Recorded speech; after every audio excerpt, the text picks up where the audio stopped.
And this is the 2007-2008 Liberty GT Turbo Sedan tuned by STI model. This car's been a long project for us. We've been preparing it for a client interstate, and I really hope you enjoy this video because we put a lot of effort into the car and the video so you can learn what we've learned about how you can make a Liberty GT have well over 200 kilowatts of the wheels with an engine in excess of $20,000, absolute rocket ship, 6-speed transmission, fantastic brakes and excellent handling. Hope you enjoy coming along for the ride.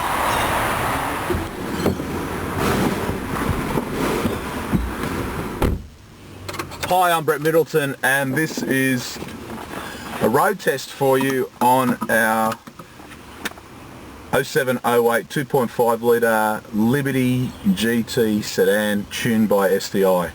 This car I'm incredibly excited about. It's been a long project for us to deliver this for the client, but what an absolutely incredible car it has become.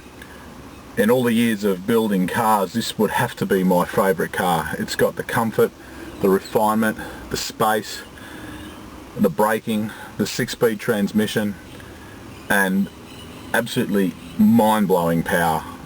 And best of all, when you lift the bonnet, it looks almost original. So I'm going to take you for a road test, give you some thoughts and feedback on the way it performs just driving around town. Obama's answering and then we'll show you some more information about the car when I get back. Just want to make sure I put it in sports sharp mode. The SI drive in this car has been tuned by us using the Ecutech software, and the big advantage of the SI drive is having 3 modes of the way the car can perform, from a drivability on the throttle response and the way the car performs in just outright power.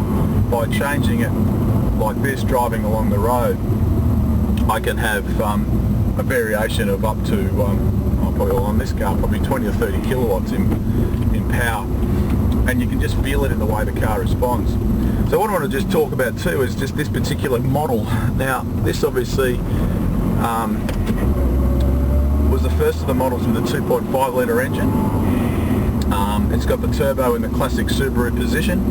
It has electronic throttle control. It was actually the first model for Subaru with a full fly-by-wire interface from the electronics to the ECU to the engine. It's got this particular one is a limited edition model brought out in Australia by Subaru called Tuned by STI. Now it's not an STI Liberty, it's actually a Tuned by STI. What it did was it came with factory sunroof, slightly different interior trim, front spoiler, what else did it have? Different wheels, a few other body kit trim changes and a different STI ECU.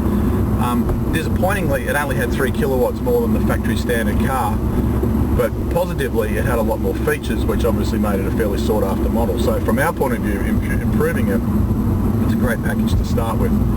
And to give you a bit of an idea of what we're talking about here, I'm talking about a car that I'm driving here now. It's got well over 200 kilowatts of the wheels. So in a standing start with this 6-speed transmission, it will light up all 4 wheels if I want to.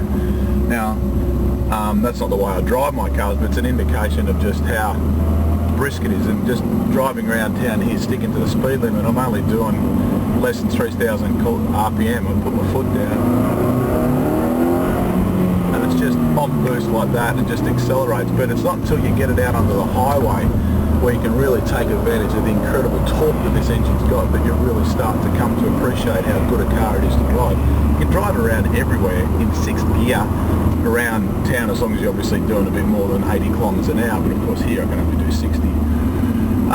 The dash tacho shows 8,000 RPM. Of course the engine's only good for 6,500 RPM. 7 grand is probably the peak rev limit. Speedo goes to 260 k's. Well, I haven't had it on the track yet, but I know it's going to be very, very fast. It's got an STI logo on the speedo. One of the things I don't like about this car is this silly litres per 100 kilometre analog gauge that keeps waving its needle at the bottom depending on what I'm doing with the throttle. I mean, I really wish that they could give me a digital input or digital information about that. You might hear a rattle, and I've got my foot on the clutch. This car's got a twin plate clutch in it.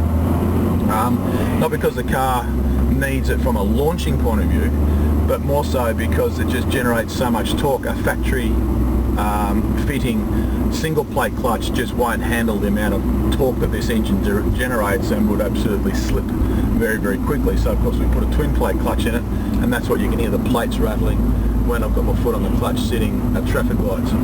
Of course driving, you can't hear it, it's not an issue. What else? On the left hand side we've got the temperature gauge, on the right hand side we've got the fuel gauge. A little thing, if you're ever looking at a fuel gauge on most modern day cars, if you're in the car and you forget where your fuel filler cap is, normally have a little triangle or an arrow pointing to one side or the other to indicate where the petrol filler cap is. It's a little tip to remember when you're driving into a service station to fill up with fuel.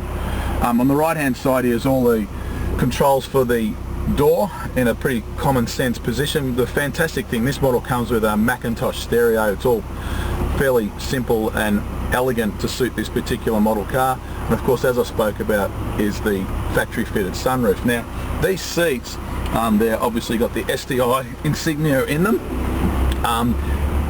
They're not as hugging as the STI seats that comes in the R-Spec Impreza STI, but they are obviously a little bit better than the factory fitting Liberty seats. I think they do the job for the type of car than what they are. I mean, if you get in a car like this, which, let's be honest, it's a Grand Tourer type car, you don't expect to have bucket seats that are going to hold you firmly in position, because the type of car that would be driven is obviously a person of varying age and varying income levels, and obviously that's going to have a huge effect on their varying girth.